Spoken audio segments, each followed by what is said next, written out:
Welcome to this episode number 52 of your next trade called Today Money Time. So we are going into a very important week. We're going to see later that it's going to be about earnings, it's going to be about the Treasury, and it's going to be about the Fed. So money time, why money time? Following week, what do we gonna have is many mega caps, and more specifically some mega tech caps like Microsoft, Alphabet, Google, AMD, Apple, Amazon, Meta, all coming with earnings.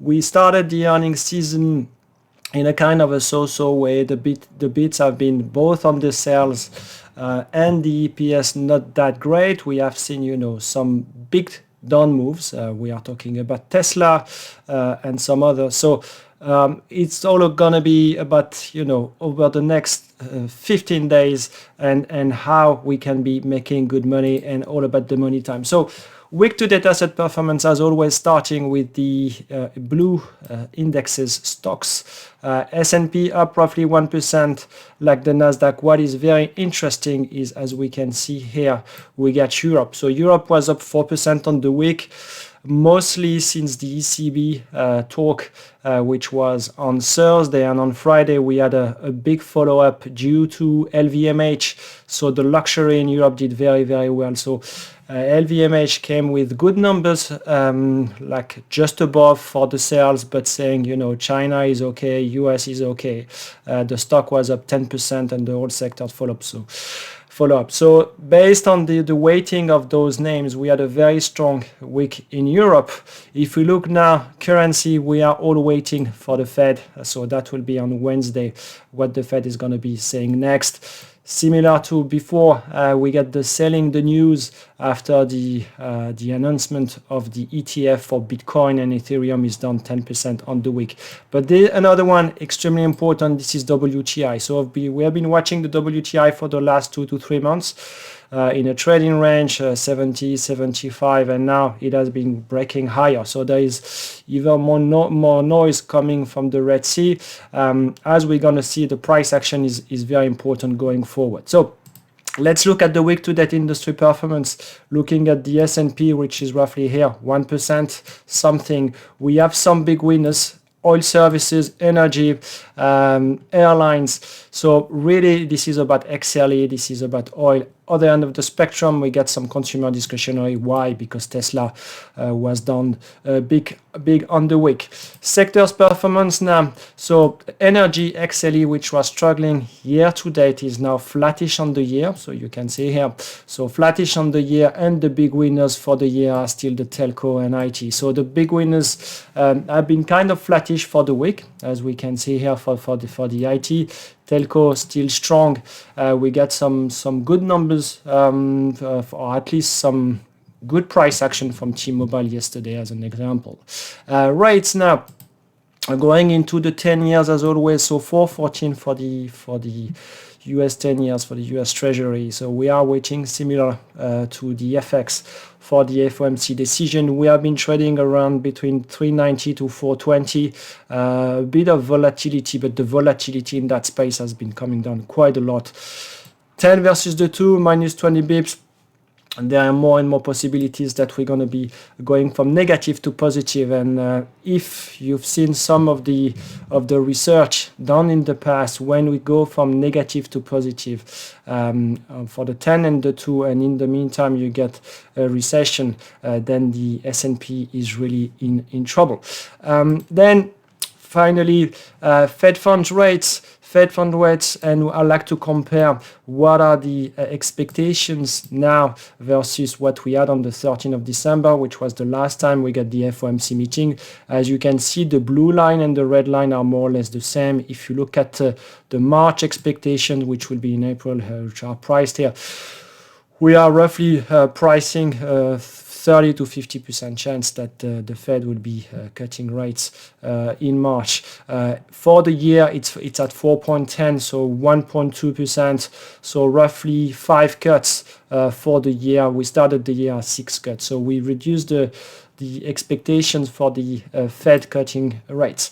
Volatility, so interestingly, VIX is at 13.6. Not so long ago, it was at 12% something. So it's not that different, but it's a bit different because volatility, at least for this week, has been a bit bid.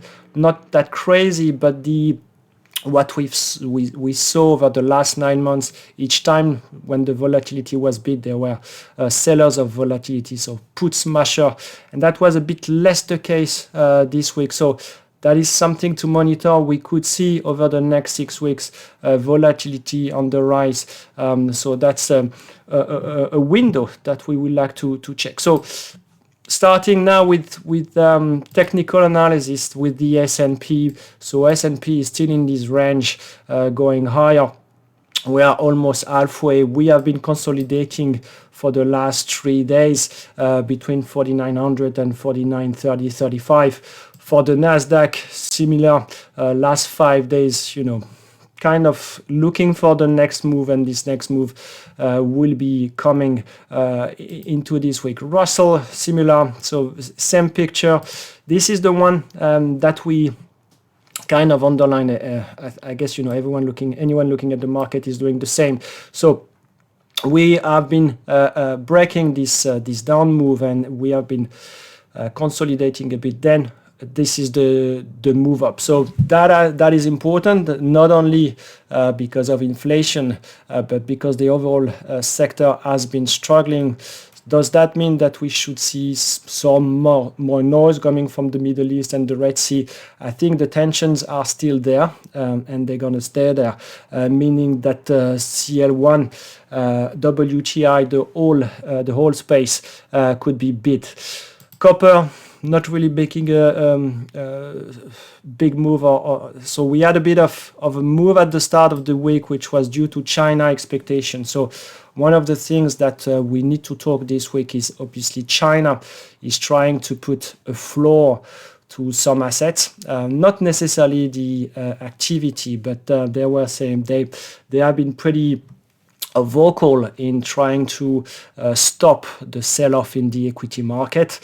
This is why we've seen FXI and some indexes, Chinese indexes, a bit going higher, and going with all of this. There are expectations or some hopes that China will do another big economic stimulus, and this is where we get copper, for instance, trading a bit higher.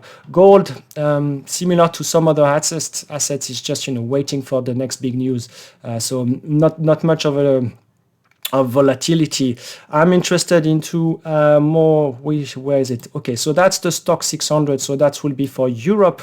As you can see, we have not been making new highs, but breaking higher, breakout, really big move for the week. And yesterday was really impressive, where the overall index was up more than 1%, when actually the US were struggling. So looking into what has been happening for the week, so we had the flash PMI. So actually the flash PMIs, both in Europe and in the US, were a bit better. So there are some hopes now that we reached the bottom in Europe. The US, there is a bit of reacceleration, which is probably due to the loosening of the financial conditions. So on Thursday, we had the GDP, so plus 3.3%, which can be explained by roughly a very strong US consumer. So if you look at the data over the last 2 quarters, it has been a lot, 60% more about the US consumer, something where I've been pretty wrong, and that's an understatement. I thought that the US consumer will be struggling, but is still living like la vida loca. So strong GDP, 1% explained by the government spending more than usual, and some export numbers. So overall, if you put that aside, that's still a 2%. US consumer still very strong, and the questions that are that everyone is asking: how long can the US consumer stay that strong? We got the earnings from Tesla, so pretty not that great earnings, and something that I want to flag here, which is looking at the Fabulous 7. versus the S&P, but as well as you can see here, you get Nvidia that is very strong, and on the other end of the spectrum, you get Tesla. But Tesla weakness started way before the earnings. So it's not like, suddenly the market realized that the numbers were weakening or slowing. It was happening since the start of the year. Otherwise, most of the fabulous 7 will be trading the same. Bond auction, so I'm looking here at the S&P 500 futures for the week. So that was, the market was closed here. But as you can see here, we had a bit of a sell-off. And when did it happen? It happened at 6 p.m. UK time, 1 p.m.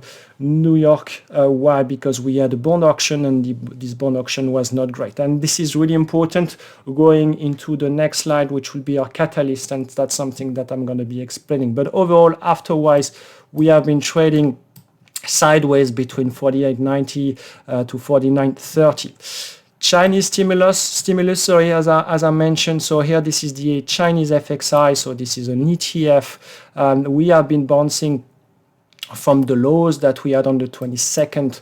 But as you can see, year to date, we are still down 5 to 8%. So anyone who has been saying, China, buy China, has been trying to find the bottom, and so far this is just a bounce. So some of this week, I'm interested now as a trader, what's going to be happening next week, and what are the big catalysts that we have going forward. So we got a big one. We got 3 in reality. We got the Treasury quarterly refunding, okay, which is the QRA.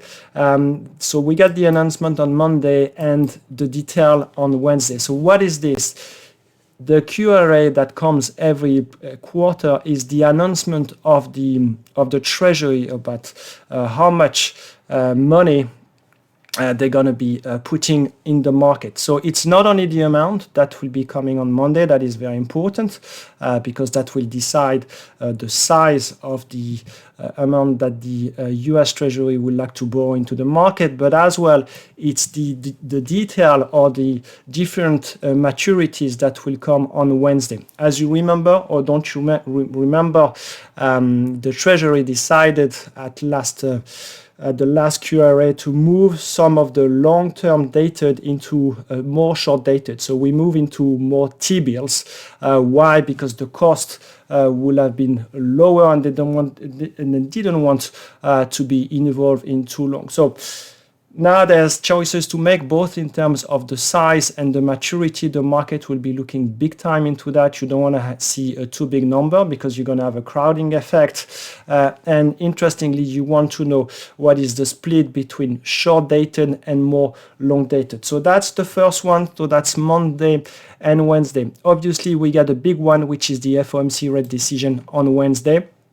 Expectations are for the Fed not to be moving, so staying still. Having said that, there are more and more talks and pricing that they will be starting to cut in March. You got big banks like Goldman Sachs pricing 25 bips cut in March, and that will be very important to see how and where the Fed is standing versus inflation that has been coming down, and when we have the PCE, so the core PCE inflation at 2.9%. So that's the number 2, and then we get another one, which is the earnings. So earnings season, very important. And you see here, you get some big names. You got Microsoft, AMD, then you get some Qualcomm, you got Amazon on Thursday, Meta. So really, really big names, some big drivers, some of those fabulous 7, those big tech, where this market, we do know that 60 to 70% of the performance of the S&P and the Nasdaq 100 has been over the last 12 months coming from those names. So if we want to be making money, those are the names that we will be looking at. Something that it's not 1.1%, it's 1.2 to 1.3%. Still, volatility is pretty low. So that means that's something we discuss on the Discord community. If you think that those events going forward, those 3 catalysts, could increase the volatility going forward, and after such a big rally, you have very a cheap way, even if cheap is not the right way to say it, but you do have like some cheap way to or at least good risk reward to put or to protect your portfolio and hedging with S&P or QQQ put spread, or even to take some direction. So it's going to be a very busy week. S&P, the performance over the last FOMC day has been pretty good, at least over the last two. We got the QRA, as I said, Monday, Wednesday. We get the Wednesday FOMC rate decision, and we got a ton of earnings coming. So why 36% of the market value, 99 issues for the S&P 500. So a very busy week. We're going to be very busy on the Discord community, so more and more people are joining, more and more people are asking questions, bringing content. So we have 3 channels for you guys. If you haven't done the 4x4, if you haven't done any mentoring, and then if you want to do the mentoring or the 4x4, you get access to 20 more channels. So this is it for me today. If you got any questions, if you like what you saw today, please put a comment, put a like, and don't forget to subscribe to the channel. See you, busy week, and have a good trading week. Bye-bye.